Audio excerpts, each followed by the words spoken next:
ఒక్కరిని ఆడితే బోర్ కొడుతుంది, ఎవరు ఉంటే బాగుండు. అమ్మని పిలుద్దాం. అమ్మా అమ్మా. ఏమైంది సూర్యాంశ్, ఎందుకు నన్ను పిలిచినావు? బాల్ ఆడదాం దా అమ్మా. నాకు ఇంకేం పని లేదా సూర్యాంశ్, పోయి నేను వంట చేసుకోవద్దా? ఏం కాదు దా, 10 minutes ఆడుకుందాం. సరే పద ఆడుకుందాం. సూర్యాంశ్ క్యాచ్.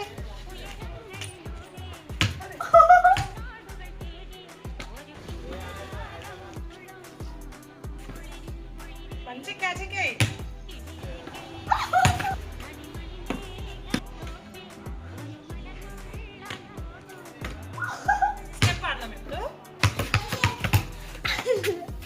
అమ్మ నీకు ఒకటి చూపిస్తా చూడు. ఇది చూపించు.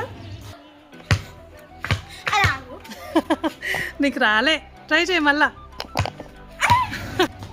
రాలేదు, చెప్పు తిప్పేసి చెయ్యి.